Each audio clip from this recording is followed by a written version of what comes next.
بسم اللہ الرحمن الرحیم الحمد للہ وکفی والصلاة والسلام علی سید الحبیب المصطفى وعلى آلہ وصحبہ نجوم الہدى وقادة التقى اما بعد فاعوذ باللہ من الشیطان الرجیم بسم اللہ الرحمن الرحیم وَلِكُلِّ أُمَّةٍ جَعَلْنَا مَنْسَكًا لِيَذْكُرُوا اسْمَ اللَّهِ عَلَى مَا رَزَقَهُمْ مِنْ بَهِيمَةِ الْأَنْعَامِ فَإِلَٰهُكُمْ إِلَٰهٌ وَاحِدٌ فَلَهُ أَسْلِمُوا وَبَشِّرِ الْمُخْبِتِينَ وقال النبي صلى الله عليه وسلم إن لكل قوم عيدا وهذا عيدنا أو كما قال عليه الصلاة والسلام۔ محترم بزرگوں، دوستوں، نوجوان ساتھیوں،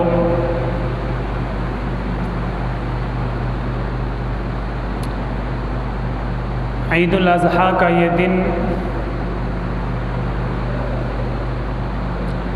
یہ اسلام کے دو بڑے تہواروں میں سے ایک بڑا تہوار اور خوشیاں منانا یہ انسان کی فطرت میں داخل ہے۔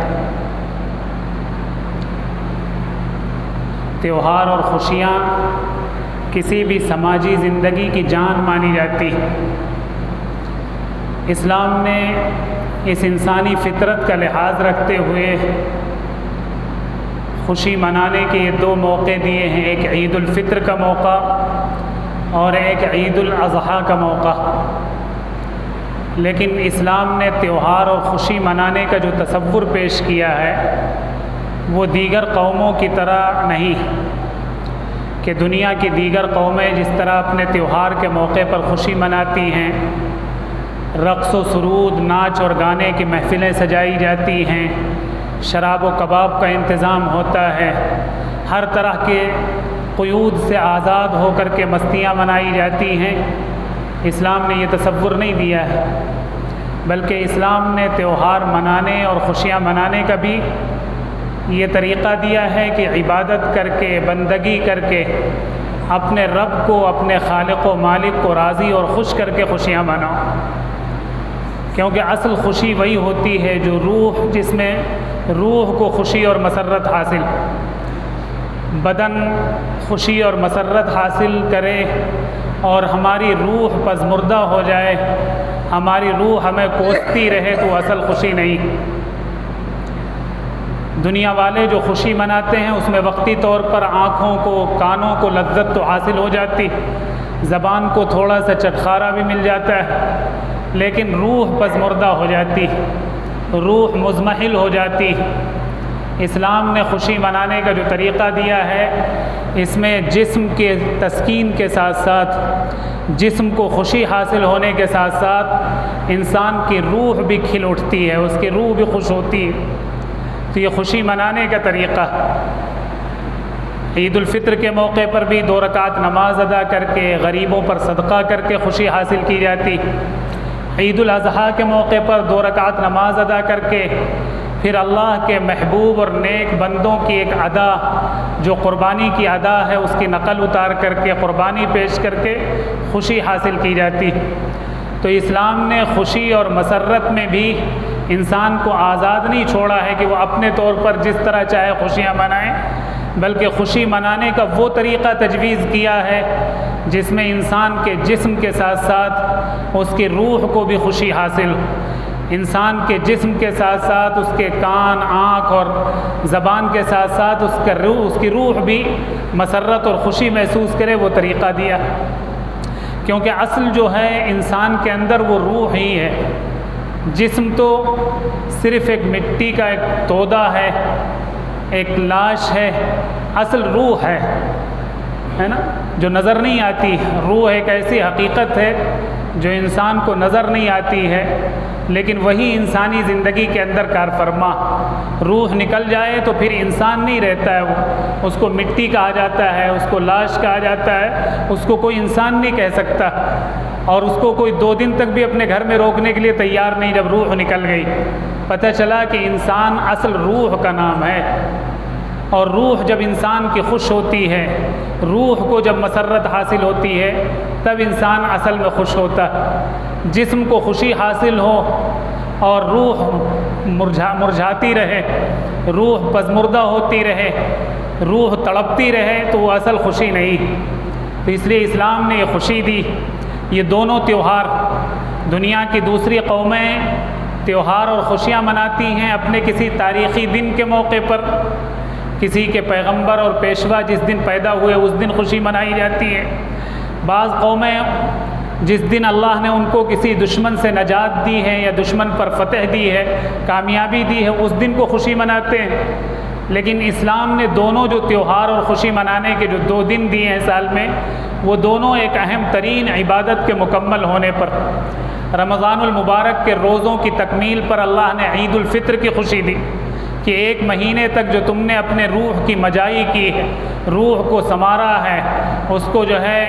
اللہ تبارک و تعالیٰ کی خشیت اور تقوی اس کے اندر پیدا کیا ہے، اس روح کو خوشی حاصل کرنے کے لیے اللہ تبارک و تعالیٰ نے عید الفطر کی خوشی دی، تیوہار دیا۔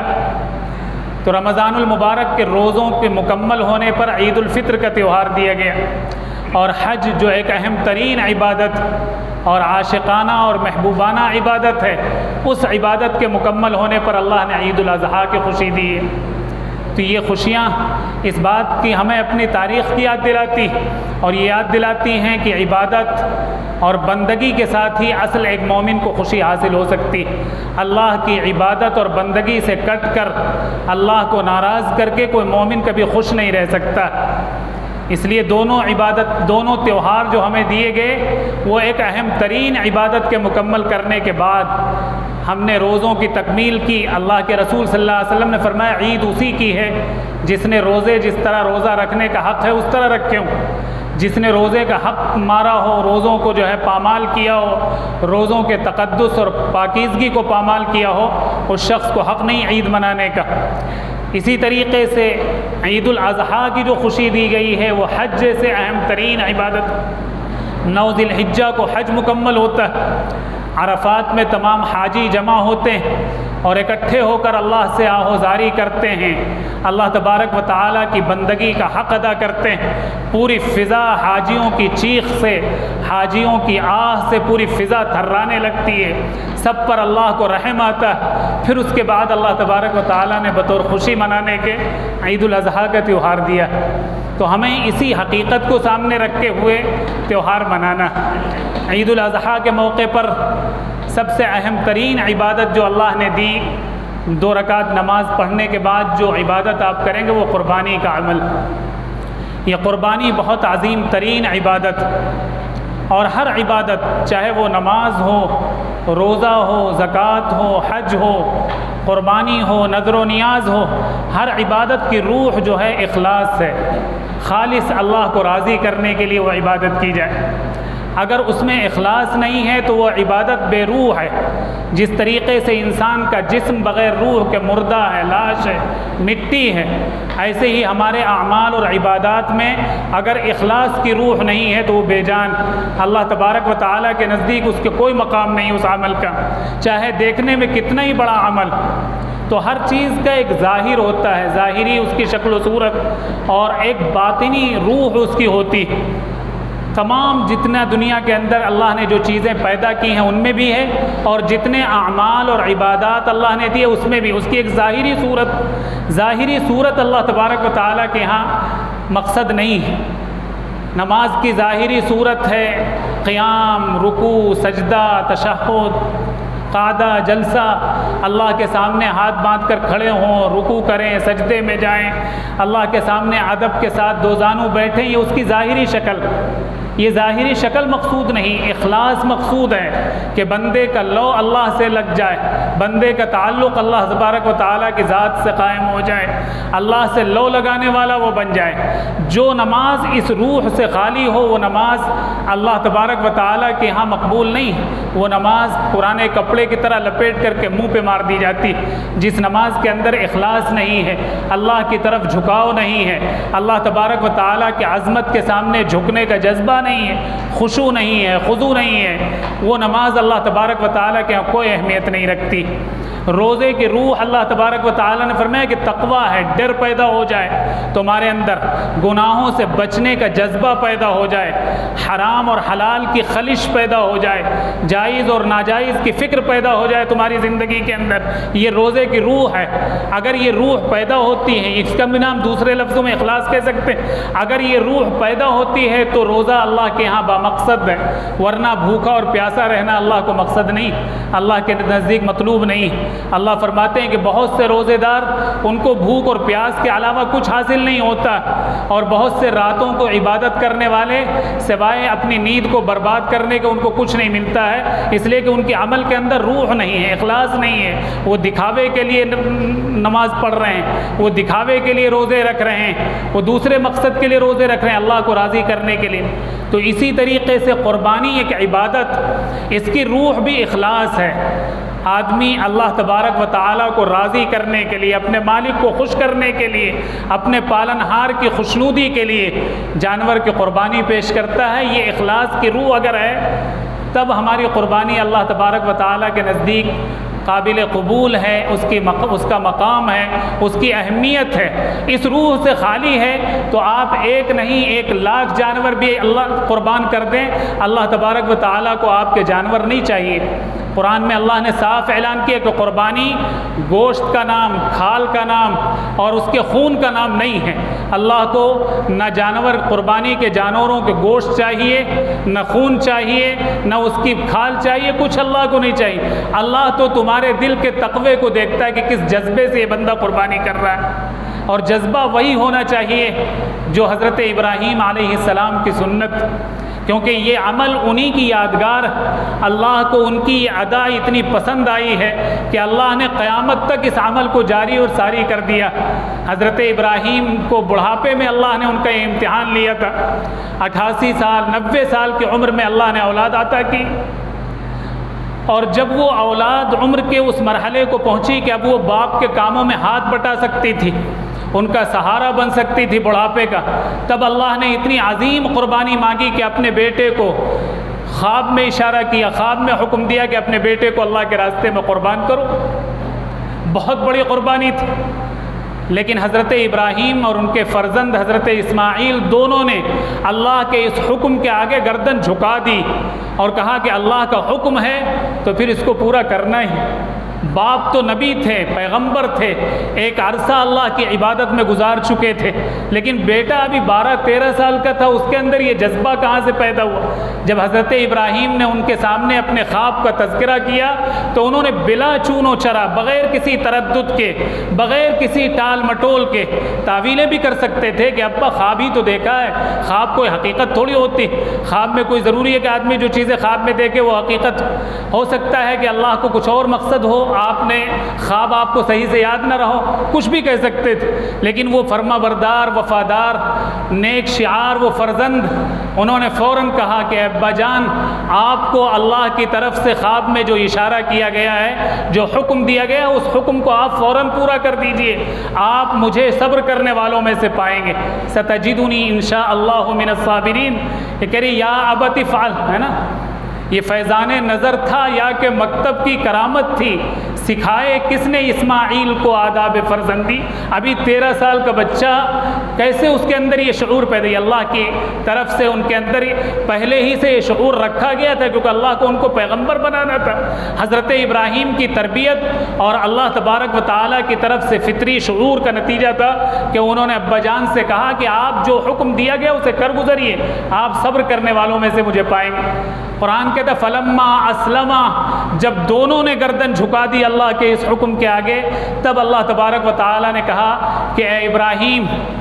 اللہ نے آواز دی وَنَادَيْنَاهُ أَن يَا ابراہیم، ہم نے پکارا کہ اے ابراہیم تم نے خواب کو سچ کر دکھایا ہے، اور ہم نے جو امتحان، جس امتحان میں تمہیں ڈالا تھا اس امتحان میں تم کامیاب ہو گئے ہو۔ اب تمہارے بیٹے کو اللہ کے راستے میں ذبح کروانا، قربان کرنا مقصد نہیں ہے، مقصد تھا امتحان لینا، وہ امتحان پورا ہو گیا، لہذا اس کی وجہ جنت سے آیا ہوا دمبا ذبح کرایا گیا اللہ کی طرف سے۔ تو یہ حضرت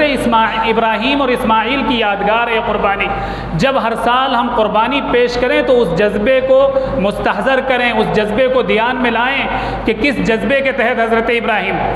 اور یہی قربانی کا پیغام ہے، یہ قربانی کا یہ عمل ہمیں یہی درس دیتا ہے کہ ہم ہر سال اللہ کے سامنے اپنے اس اطاعت کا، فرما برداری کا، تسلیم و رضا کا، اللہ کے سامنے گردن جھکا دینے کا عہد کریں کہ اللہ آپ کے ہر حکم کے سامنے ہم گردن، بہتر ہے کہ خود اپنے ہاتھ سے چھری چلائیں، اس تصور کے ساتھ کہ گویا کہ انہیں اس جانور کے گردن پہ چھری نہیں رکھی ہے، بلکہ اپنی خواہشات، اپنے جذبات اور اپنی تمام انا اور اپنے تمام جو ہے خواہشات پر اللہ کے رضا کی، اللہ کی خوشنودی کی چھری چلا دی۔ اب ہماری کوئی انا نہیں، ہمارا کوئی جذبہ نہیں، ہماری کوئی خواہش نہیں، جو مالک کی خوشی ہوگی، جو رب کی رضا ہوگی، ہم اس پر راضی رہیں گے۔ اسی جذبے کو دہرانا، یہی پہ قربانی کا درس، قربانی کا یہی پیغام، اتباع کامل کے جذبے کہ بغیر کسی چون و چرا کے اللہ کا حکم سامنے آیا، ہمیں اس پر عمل کرنا، اپنی عقل لڑانی ہے، نہ اس میں تعویلیں کرنی ہیں، نہ اس میں ٹال مٹول کرنا ہے، نہ اس میں چون و چرا کرنا۔ اللہ کا حکم ہے، اتنا ثابت ہو گیا، بس کافی ہے، ہمیں اس حکم پر عمل کرنا۔ اللہ کے رسول صلی اللہ علیہ وسلم کا یہ ارشاد ہے، اور اللہ کے رسول صلی اللہ علیہ وسلم کا ہر ارشاد اللہ کی طرف سے یہ ثابت ہو گیا کہ یہ رسول اللہ کا قول ہے، تو ہمیں اس پر عمل کرنا ہے۔ بس یہی جذبہ بیدار کرنے کے لیے اللہ نے قربانی کا عمل دیا۔ تو قربانی کا ایک پیغام تو یہ ہے کہ ہم اتباع کامل، اللہ کے سامنے اپنی گردن جھکا دینے، تسلیم و رضا ہے نا، اپنے سر تسلیم خم کر دینے کا ہر سال عہد کریں کہ اللہ ہماری کوئی انا نہیں ہے، ہماری کوئی خواہش نہیں ہے، ہمارا کوئی جذبہ نہیں، ہمارے تمام جذبات آپ کے ہر حکم پر قربان، ہماری ہر انا آپ کے حکم پر قربان، ہماری ہر خواہش آپ کے حکم پر قربان ہے۔ اور دوسرا درس یہ ہے کہ ہم اللہ کے سامنے یہ عہد کرتے ہوئے کہ قربانی کا یہ عمل پیش کر کے کہ اے اللہ، ہم آپ کی خوشنودی کے لیے اپنے ہر محبوب سے محبوب، پسندیدہ سے پسندیدہ تر چیز ہر وقت قربان کرنے کے لیے تیار،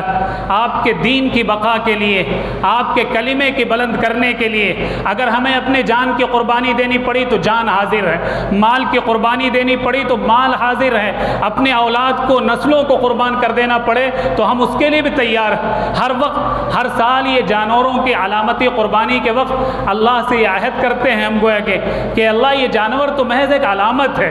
جو حضرت ابراہیم کے اخلاص کے طفیل میں اللہ نے ہمیں دیا ہے۔ اس علامتی قربانی کے وقت ہم اس جذبے کا اظہار کرتے ہیں کہ اے اللہ، اپنے ہر محبوب چیز ہم آپ کے راستے میں قربان کر دینے کے لیے۔ اگر یہ جذبہ نہیں، یہ تڑپ نہیں، تو گویا کہ ہماری قربانی ناقص، فریضہ تو ادا ہو جائے گا، واجب کے ترک کا گناہ آپ کو نہیں ملے گا، واجب چھوڑنے کا گناہ نہیں ملے گا، قربانی ہو جائے گی۔ لیکن یہ جذبہ اگر نہیں ہے تو قربانی کی جو روح ہے وہ نہیں ہے۔ جس طریقے سے نماز کی ظاہری شکل و صورت آپ قیام، قعود، رکوع، سجدہ، قومہ، جلسہ کر لیں، نماز ہو جائے گی۔ کوئی بھی مفتی یہ نہیں کہہ سکتا کہ نماز نہیں ہوئی کیونکہ دل کے اخلاص کے حالت کا علم نہیں۔ لیکن اگر خشوع اور خضوع کے ساتھ نہیں پڑھی گئی، اللہ کی عظمت کے استحضار کے ساتھ نہیں پڑھی گئی ہے، اللہ تبارک و تعالیٰ کی کبریائی اور بڑائی کو دھیان میں رکھتے نماز نہیں پڑھی گئی، تو وہ نماز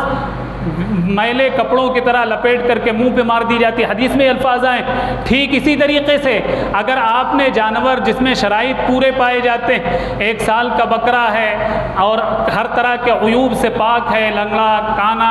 اندھا نہیں ہے، وہ آپ نے ایسا جانور قربان کر دیا، قربانی ہو جائے گی، واجب کے ترک کا گناہ آپ پر نہیں ہوگا۔ لیکن اگر وہ جذبہ نہیں تو پھر یہ قربانی بے روح ہے۔ اللہ تبارک و تعالیٰ کو ایسی قربانی کی ضرورت نہیں۔ اللہ فرماتے ہیں کہ ہم تمہارے دل کے تقوی کو، تمہارے دل کے اخلاص کو، تمہارے دل کے جذبے کو دیکھتے ہیں۔ ہمیں گوشت نہیں چاہیے کہ تم 2 کنٹل کا جانور قربان کر رہے ہو کہ 5 کنٹل کا جانور قربان کر رہے ہو، کتنا جو ہے تندرست جانور قربان کرو، یہ ہم نہیں دیکھتے۔ ہم یہ دیکھتے ہیں کہ تمہارے دل کا جذبہ کیا ہے، جس وقت تم گردن پہ چھری چلا رہے ہو اس وقت تمہارے دل کی کیفیت کیا ہے۔ اللہ تبارک و تعالیٰ اس کیفیت کو دیکھتے ہیں، وہ کیفیت ہمیں بنانی۔ اس لیے اللہ کے رسول صلی اللہ علیہ وسلم نے حضرت عائشہ، حضرت فاطمہ رضی اللہ عنہا سے کہا کہ جب جانور کی قربانی ہو تو اس وقت موجود رہو اور اس استحضار کے ساتھ قربانی پیش کرو، پوری خوش دلی کے ساتھ، کوئی بوجھ سمجھ کر کے، کوئی گرانی سمجھ کر کے کہ یہ تو کرنا ہی ایک بوجھ سمجھ کر کے نہیں، خوش دلی سے عبادت ہے۔ عبادت بوجھ سمجھ کر کے نہیں کی جاتی۔ نماز آپ بوجھ سمجھ کر کے پڑھیں تو وہ نماز بے روح ہے۔ اور پھر وہ نماز آپ کے لیے بڑی بھاری اور مشکل ہوگی۔ اللہ تبارک و تعالیٰ نے کہا کہ نماز بہت بھاری ہے، بہت مشکل کام ہے، مگر جن کے دلوں میں خشوع ہے، جن کے دلوں میں اللہ کی عظمت کا دھیان ہے، جن کے دلوں میں اللہ تبارک و تعالیٰ کی رضا جوئی کا جذبہ ہے، ان کے لیے کچھ بھی مشکل نہیں، ان کے لیے بہت آسان۔ آج ہمارے لیے جو نماز پڑھنا مشکل، نماز میں مسجدیں خالی، آج جتنے یہاں عید مسجد میں موجود ہیں 5 وقتہ نمازیں سب پر اسی طرح فرض ہیں، جس طرح عید کی نماز، بقرعید کی نماز، جس طرح جمعے کی نماز سب پر ضروری ہے، 5 وقتہ نمازیں بھی فرض، اس سے زیادہ تاکید ہے 5 وقتہ نمازوں کی۔ تو 5 وقت کی نمازیں اگر اسی طرح لوگ پڑھیں، پوری مسجد بھر جائے کئی منزلہ، تو پھر تو سارے مسائل خود نماز کے ذریعے حل ہو جائیں گے۔ اگر ایک حکم ہم اللہ کا مضبوطی سے پکڑ لیں اور 100% مسلمان خوش دلی کے ساتھ، اللہ کی رضا جوئی کے جذبے کے ساتھ، اللہ تبارک و تعالیٰ کی عظمت و کبریائی کے استحضار کے ساتھ 5 وقت مسجدوں میں حاضر ہوں، تو جتنے مسائل مسلمانوں کے سب خود بخود حل ہو جائیں گے۔ باطل اتنا مرعوب ہو جائے گا، اس پر اتنا روب پڑے گا کہ وہ کبھی مسلمانوں کے خلاف کبھی للچاتی ہوئی نگاہ نہیں اٹھا سکتے۔ صرف ایک عمل کو اگر ہم زندہ کر لیں تو جس طریقے سے نماز ہم بوجھ سمجھ کر کے ادا کر رہے ہیں، ایسے قربانی بھی ایک بوجھ سمجھ کر کے ادا کریں گے تو پھر اس کی کوئی وقات اور کوئی قیمت نہیں ہو۔ اللہ کے رسول صلی اللہ علیہ وسلم نے فرمایا قربانی عبادت سمجھ کر کے، پورے دھیان کے ساتھ، استحضار کے ساتھ، جذبہ ابراہیمی کو دھیان میں رکھتے ہوئے اس سنت ابراہیمی کو ادا کرو۔ اللہ کے رسول صلی اللہ علیہ وسلم مدینہ منورہ میں 10 سال رہے، ہر سال آپ کا معمول تھا کہ 2 جانور آپ قربان کرتے تھے اپنے ہاتھ سے، ایک اپنی طرف سے، ایک اپنی امت کی طرف سے قربانی کرتے تھے۔ اور آخری سال حجۃ الوداع کے موقع پر اللہ کے رسول صلی اللہ علیہ وسلم نے 100 اونٹ قربان کیے، 63 اونٹ اللہ کے رسول نے خود اپنے ہاتھ سے قربان کیے۔ اور پھر اس کے بعد حضرت علی رضی اللہ عنہ کو حکم دیا بقیہ اونٹ کو ذبح کرنے، کوئی وجہ تو تھی۔ آج ہم جانور کے قریب نہیں جاتے ہیں، بہت سے لوگ تو بس حصہ لے لیا،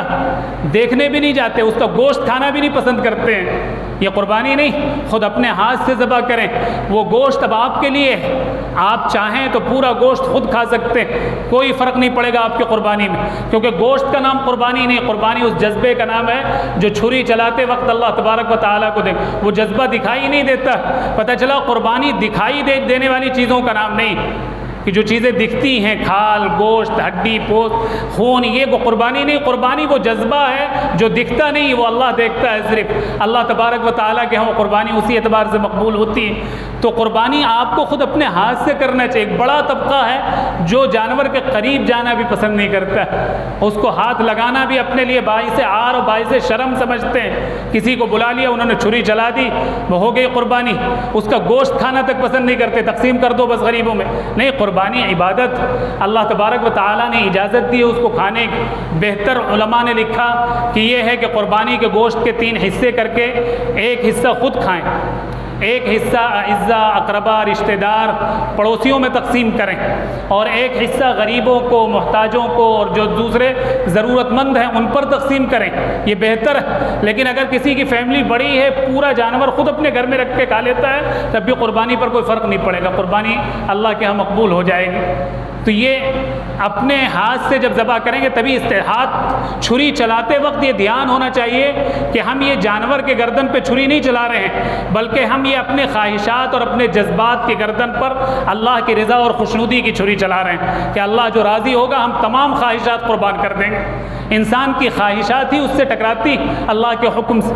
انسان اللہ کے حکم کو پیچھے ڈال کر کے اپنی خواہش پر عمل کر لیتا ہے۔ اللہ فرماتے ہیں اس سے بڑا گمراہ کون ہوگا؟ افرأیت من اتخذ الہہ ہوا ومن اضل ممن اتبع۔ اللہ فرماتے ہیں کہ اس سے بڑا گمراہ کون ہوگا جس نے اپنی خواہشات کو اپنا خدا بنا رکھا ہے، اپنے خواہشات کو اپنا معبود بنا رکھا ہے، اللہ کے حکم کو پیچھے ڈال کر کے اپنی خواہشات۔ تو یہ قربانی نام ہے اپنی خواہشات کو ذبح کرنے کا، اپنی خواہشات پر چھری چلانے کا، کہ اب ہماری کوئی خواہش نہیں، ہمارا کوئی جذبہ نہیں، ہماری کوئی جھوٹی انا نہیں، سب اللہ کے حکم پر قربان۔ یہ جذبہ پیدا ہو جائے، یہی قربانی کا پیغام ہے یہی قربانی کے اس عمل کا درس ہے، سبق ہے،